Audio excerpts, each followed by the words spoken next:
就算我唔做老師，我都揾啲相關教職嘅工作啦。但係其實係 competitive 咯，即使我有加拿大嘅 citizenship，係啦，因為加拿大始終都係一個，即係佢係一個好舒服俾你生活嘅地方，但係前提係你真係要有啲儲備。即係我自己都希望喺香港可能每一年都可以翻加拿大一次去個旅行咁樣咯。我覺得都係一種即係另一種放鬆嘅生活咯，就唔一定話一定要喺加拿大生活嘅。都係嘅，你咁有錢，幾時嚟都得啦，係咪先？係，但係都唔係，係又唔係咯。Hello， 大家好啊！咁今日咧就想同大家分享一個人物故事啦。咁咧呢個故事就係嚟自於我嘅一個大學朋友嘅。咁咧今日主要就想同大家探討下點解一個喺加拿大出世嘅人喺香港讀完書，跟住過嚟加拿大讀大學，畢業之後係打算回流返香港發展呢。咁咧我就先交代一下嗰個背景先啦。咁佢就係一個加拿大人啦，佢就喺香港同加拿大咧都有戶籍嘅。咁佢就喺兩邊咧其實都有自己嘅屋企。咁佢喺加拿大咧，其實我自己覺得佢係一個比較富裕嘅家庭出世嘅。但係點解我會打算訪問佢咧？就係因為佢係一個出身於富裕嘅家庭啦，但係其實喺大學嘅時期咧都非常之努力去做自己嘅職涯規劃啊，跟住去做唔同嘅課外活動去裝備自己嘅。咁我覺得佢嘅經歷係非常之貼切啦，同埋佢嘅 exposure 都好多嘅。所以今日咧就希望可以邀請到佢過嚟同我哋一齊有個少少嘅分享啦。咁都可以俾大家去多一個角度去了解下究竟現時加拿大讀書嘅情況啦、揾工嘅情況啦，同埋當初點解會想回流返香港發展嘅。喺影片開始之前咧，如果你仲未 subscribe 我嘅 channel 嘅話咧，就希望你可以多多支持，撳個 subscribe。因為咧，我知道大部分人睇呢條片咧，其實你都係一個新嘅觀眾啦。咁我都多謝一直以嚟有唔同嘅觀眾支持，亦都希望新嘅觀眾咧都可以多多支持呢個 channel、subscribe 同埋 like 呢條片。咁我哋事不宜遲啦，即刻去片。條片嗰個原意就係分享你自己嘅一啲經歷啫，即係好少，即係唔會評論啲乜嘢，都係圍繞住你自己生活嘅啫。哦，冇所謂啊，你中意咯。我哋自己，我哋試下 damn 一次咯，即係可能我哋傾下偈先咯，即係了解一下。因為其實我嗰陣時咧，我咪記得你畢業嘅，跟住你畢業之後你就返咗去香港發展啦。但係其實我自己係有少少唐突，就因為我自己以為你喺加拿大嘅生活都好安穩啦，因為你都有一個屋企喺呢度。咁嗰陣時我就會比較唐突，點解你會翻咗去咯？你可唔可以講多次點解？因為嗰陣時我想做老師，但係老師咧佢嗰個有局限性啊，即係佢唔係醫護嗰種話你考咗一個牌你就可以喺世界各地都做得咁樣咯。老師係香港嘅牌淨係適合香港，咁加拿大嘅淨係適合加拿大。即係我真係有問過身邊啲朋友，佢哋可能有啲老師嘅朋友啦，跟住佢哋都同我講話，如果你想做老師，你就一定要成為，即係一定要喺翻嗰個地方考牌咯。咁我都有睇過 research 過，咁我覺得如果我最後都係要翻香港，我留喺加拿大2-3年，其實唔 practical 咯。係。即係我會話唔係睇，我唔係睇工資嘅呢個位，係啦，係比較睇，即係你將來你要做老師，一定要喺翻同一個地方做，同埋因為嗰陣時我急住要考翻嗰啲試，即係例如基本法啦，跟住同埋要讀 PGDE， 咁呢啲全部都係要喺香港做嘅咯。即係如果我到時喺加拿大，其實會好撩楞啊咁樣咯。加上咧，第二個原因就係我試過喺加拿大，就算我唔做老師，我都揾啲相關教職嘅工作啦。但係其實係 competitive 咯，即使我有加拿大嘅 citizenship。係啦，就係咁咯。明白。所以嗰陣時都揾唔到，即使因為我就諗過會唔會係因為即係佢哋加拿大好注重 customer service 啊。但係其實你所有工作都係要有 customer service 開始，即係佢相比香港，其實香港唔注重你 customer service 咯。你讀過 cert， 你正常常，即係你有工作經驗，同埋你識你識 cert 3語言，其實已經好吃香咯喺香港。係啦，所以就會容易啲請你咯。但係你喺同埋加上海歸咯，即係佢哋 expect 你已經你嘅語文程度係比較高咯，所以佢哋唔會再過多考你咯。呢個都係我同我身邊啲同事，即係我聽翻佢哋嘅經歷，佢哋同我講嘅。哦，明白。咁所以即係我 interview 嘅時候，同佢哋 interview 係差有少少分別嘅，因為佢哋個個都同我講，即係我 interview 嘅時候，佢哋個個都同我講話我見到你英文嘅能力，我相信咯，我已經睇到你英文能力咯，睇你份 CV，所以我根本就唔會再過多考你，但係循例都要問一問你咯，咁樣，所以啲語言試就會冇咁難咯。哦，係啊，就好快過啦呢個位。但係你話如果我喺加拿大嘅話，因為嗰陣時即係我冇乜 customer service 嘅經驗咯，主要都純粹係教學類嘅嘢咁樣咯，所以就算你喺一個 educational setting，佢哋都要求你有 customer service 咯，所以呢個位就會蝕底啲咯。哦，明白。因為我記得其實你喺我身邊嘅圈子入面，其實你喺加拿大讀書啦，但係其實你讀書嘅時候都參加咗唔同嘅嘢咯，即係你有做一啲 peer educator 啊，即係其實我覺得你嗰個 resume 其實有好多準備功夫咯，即係所以我嗰陣時係有少少 surprise 你同我講話你喺呢度仲未揾到一個合適自己嘅工作咯。你可唔可以講多少少係你嗰陣時喺大學嘅時候做過啲乜嘢啊？即係除咗讀書之外。我做過 research assistant 啦，peer educator 啦，跟住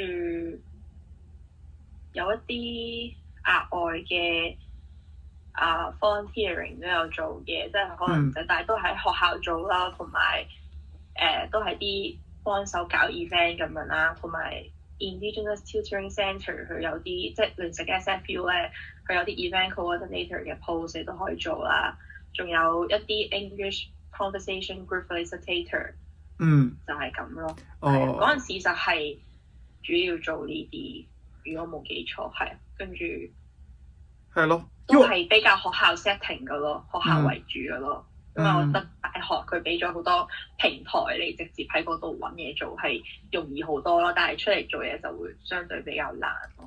係。哦，但係因為我係我冇參加co-op 嗰啲嘅，係啊，所以即係我好少去透過 co-op 嘅途徑去揾出面嘅工作，同埋我都冇諗過做即係 sales 類嘅嘢咯，係啊。明白。咁你會唔會覺得係因為可能即使你有好多學校同教育有關嘅經驗啦，但係可能就係爭咗 co-op，所以就令到你冇咁容易喺加拿大揾到份工，又或者可能你如果有做 co-op，你會唔會覺得容易啲咧？即係可能你身邊嘅朋友係咪都即係你身邊讀 communication 嘅人，佢哋即係 so far 嘅發展係點樣？我覺得唔係容易啲咯，係多一個機會咯。因為同樣只要喺學生嘅平台入面咧，就已經即係學校嘅平台，佢已經有好多途徑俾到你揾工，即係可能 research assistant 你都可以透過校網就揾到啦。跟住 volunteering 嘅工作你都可以喺 SFU volunteer 個網站啦。我覺得係視乎肯唔肯去揾咯。但係我會話 co-op 佢有用嘅地方就係佢俾到一個 guideline 好清晰嘅 guideline，你話俾你聽啲 CV 啊，邊度揾啊，揾工嘅 progress 係點啊 ，interview 應該點樣 prep 啊，即係呢啲我身邊嘅朋友都有分享過佢哋自己喺 co-op 嘅資訊俾我聽咁樣。係啦，佢只要幫個 beginner 一個揾工嘅 beginner 話俾佢聽點樣做會做得更好咁樣咯。明白。因為我成日都覺得即係因為我同你識咗一段時間啦，我覺得你喺加拿大嗰個生活其實都幾舒服幾開心咯，即係你喺旅遊地方啦，跟住呢度食嘅嘢其實都多選擇咯，所以有冇啲咩原因除咗工作啦，你話想做老師之外，係會令到你都想返香港試一試嘅？定係主要淨係得工作㗎？有冇其他因素啊？主要係工作咯，但係如果你話其他生活上一定香港方便啲嘅，係咯，同埋即係其實我覺得佢哋個物價咧就唔係差好遠咯，但係香港係你物價高，但係你個份量少咯。但係加拿大係物價高，但係份量大咯。其實除翻開就真係唔係話好差好遠。如果你咁樣睇，係。我記得我好多次同你食飯都係食唔晒，成日都打包。我唔知因為你哋嗌得多咧，定係個份量大。但係我哋每次出去食飯都好多時候都食唔晒喎。係啊，但係出街食飯就係、我發現都係有呢個問題咯，即係喺加拿大就係大份啲，但係其實佢同香港唔係差好遠咯，唔係真係差遠成咁樣。但係租金就好似都已經唔係差好遠啦，而家係咪啊？你個屋租係咪啊？係啊，係啊。我覺得應該差唔多啊，即係其實唔係差唔多啦，係啊，但係住得大啲咯，加拿大會大少少咯，但係唔係差好遠。係啊。咁你 so far 翻到香港有咩感受啊？有冇覺得開心咗啊？定冇咁開心啊？定係點樣？我覺得工作係順利咗嘅，因為你喺香港身份有海歸，佢哋對你，佢哋 expect 你有呢個能力咯，對你嘅要求係會冇咁，即係已經對你 interview 嘅要求唔會好高咯。嗯。呢個算唔知算唔算啦？嗯。但係你話如果冇咁好，就係可能好局促咯，好快咯個節奏咁樣。即係加拿大係有一種你休息就可以休息嘅感覺咯。即係我以前啲工作都係5點之後就唔好揾我，但係香港係冇呢一個即係話休息就休息嗰種感覺咯。所以即係時間就會冇咁分明咯。嗯。即係個生活節奏上，香港就快啲，跟住就冇加拿大咁 work-life balance。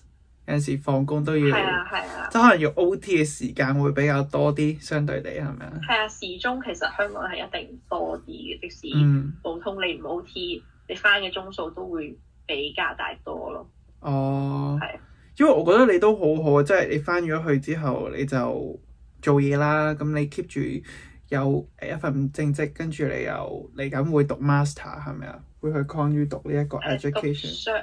讀 Cert，sorry， 讀 Cert， 係啊，讀 Cert， 然後再做 part time 咯，係啊，2份 part time 咁樣。係咯，咁其實條路清晰咗好多。因為如果可能喺加拿大嘅話，條路你就未必可以咁清晰，因為你而家翻到去香港之後，你有份正職，跟住你又開始讀 Cert。咁其實你向做老師嗰個目標其實又近咗好多。係啊，因為學生時期你係可以揾到好多相關教育經驗，但係你冇辦法真係去教書咯，即係呢個係難啲咯。佢哋嗰個競爭會大啲咯。如果你真係要做一個 tutor 去教書，但係喺而家你出咗嚟做嘢，你有張 bachelor degree 嘅證書，你就可以會容易啲去揾呢啲相關教職，真係做 tutor 嘅工作咯。呢個係最低嘅 requirement 咯，bachelor degree 係。明白了。咁如果要講未來嗰5年，你會覺得嗱，我哋先講未來嗰5年啊。你覺得未來嗰5年，你會喺加拿大定係喺香港呢？一定喺香港啦，因為我已經讀緊 PGCE 啦，咁要讀2年 part time，然後又要揾實習啦，跟住我本身自己嘅 part time 都係同即係同教育工作有關啦，所以就一定會係喺香港發展咯。即係呢一樣嘢最低限度都要2-3年時間咯。係，如果我今年開學嘅話，係咯，所以。即係我覺得，如果我真係要去加拿大，係講緊係我已經揾好一筆錢，再退休先會再翻去。暫時嚟講啦，雖然唔可以100% 肯定，但係係咯，因為加拿大始終都係一個，即係佢係一個好舒服俾你生活嘅地方，但係前提係你真係要有啲儲備金咁樣咯，係啊，同埋你要願意再主動啲揾多啲機會咯。係啊，因為我身邊真係係啊，即係我覺得喺香港係。你上網好容易就會 access 到啲機會，你未必會一次過就成功。但係加拿大你就要用多100% 嘅努力咯，同埋要早少少規劃咯。如果唔係，你會發現咩都冇咯。但係好嘅地方就係香港，可能佢哋工作佢哋 career 唔相關，係真係好難會轉到行。即係點講咧？即係可能嗰個歧視嘅工種啊，香港係會高啲嘅，但係加拿大係唔會 care 你做啲乜嘢咯。最緊要你做 customer service 都可能喺香港都會覺得你係比較低學歷啊、低程度先做到，但係你喺加拿大就唔會有呢個情況咯。即係做乜嘢都係只要你肯做就 OK 咁樣咯，大家都唔會睇唔起你啊嗰種。我認同啊，即係嗰種行業嗰個觀感係有少少唔同，即係香港同加拿大係有啲唔同，呢個位係都幾大嘅分別咯，我覺得。係啊，同埋最緊要肯做，同埋要用多200% 嘅努力。我覺得喺加拿大要揾工嘅話，就算係 citizen 都係咯。同埋要做少少規劃咯，喺加拿大。明白。咁如果即係可能總括而言，就係你可能覺得喺加拿大生活，即係可能你當初離開嘅原因，主要都係因為你覺得香港有一個好啲嘅機會啦，容易啲揾到一份工作。跟住你短期目標就係香港做老師，跟住儲一筆錢再翻嚟加拿大生活，係咪啊？都係啊！我自己都會掛住加拿大嗰個氣氛同埋嗰個生活嘅節奏啊，係嗰種舒服，即係大自然嘅感覺啊。所以即係我自己都希望喺香港可能每一年都可以翻加拿大一次，去個旅行咁樣咯。我覺得都係一種即係另一種放鬆嘅生活咯，就唔一定話一定要喺加拿大生活嘅。都係嘅，你咁有錢，幾時嚟都得啦，係咪先？係，但係都唔係，係又唔係咯。你聽日去買機票都得喎，聽日買張機票，跟住翻嚟住一個禮拜。即係如果公司有假嘅話，錢唔係問題，就係買張機票，跟住你又有地方住啊嘛。我哋都覺得其實加拿大唔係唔好咯，但係前提係你真係要有足夠嘅儲備，你先留喺度咯。係啊，或者好似你呢種，我哋今日先講，好似你呢種由嚟之前已經開始規劃你以後嘅人生係點樣。你攞 PR， 你本身你就係要做一啲同你 finance 有關嘅所有工作，咁樣要考試考牌，其實喺加拿大係就會好適合你咯。但係真係要提早計劃咯，就唔好貿貿然攞一筆錢就過嚟做嘢咁樣，跟住就冇一個長遠嘅計劃咁樣咯。係難啲嘅，即係好多人都會想過嚟試，但係即係 turns out 我覺得呢度其實做嘢揾錢，始終個稅重咧，其實好難 sustain 到咯。反而香港個機會會多啲，同埋稅收少咧，個 sustainability 會再好啲咯。係啊，但係冇，其實我覺得香港都係你肯做就得。係咯。佢可能summer會見到你喎，係咪啊？summer會唔會過嚟玩啊？呢度天氣咁好。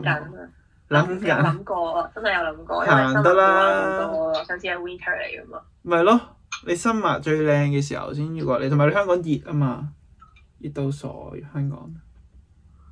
係啊，我哋有 friend 先啦，睇睇我點啦。好啊，可能之後你係幾時讀 master？ 唔係讀 diploma？ 唔係你 part time 讀啊？係啊 part time。哎呀，咁即係你 keep 住要做嘢喎，咁啊冇咁 flexible 喎可能。唔係啊，可以請假咁樣。咁 OK 啦。再睇啦，唔 firm 㗎係咪？我可能有 winter 先嚟咯。好啊，summer見你啦，希望可以。係啊。係啦。完啦，好快喎。完啦 OK 啦，20分鐘啦已經。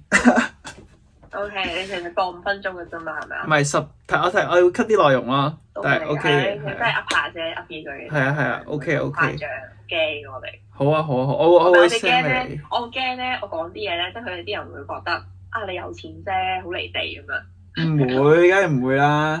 咁都係另外一個，即係點講咧？我覺得就算你有錢都好，但係你嘅經歷都係代表某一批人經歷嚟噶嘛。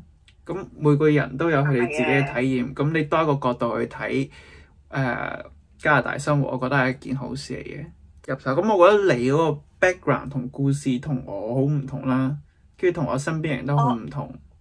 我有一個即係有兩個好搞笑嘅故事嘅，就係 interview 咧，我咪話即係啲人覺得你英文好，所以就對我嘅考驗係會少啲嘅。係。同埋 expect 你可以三文兩語你一定識咁樣咯。係。即係呢個位我 feel 到吃香嘅位，因為我第一次我有2份工啦，就係我而家呢份 sourcing 啦，佢哋會問我即係我 friend， 即係佢問我 interview 嘅時候，佢就係中文咧，佢都照考翻好基本要我讀翻啲文章咁樣啦。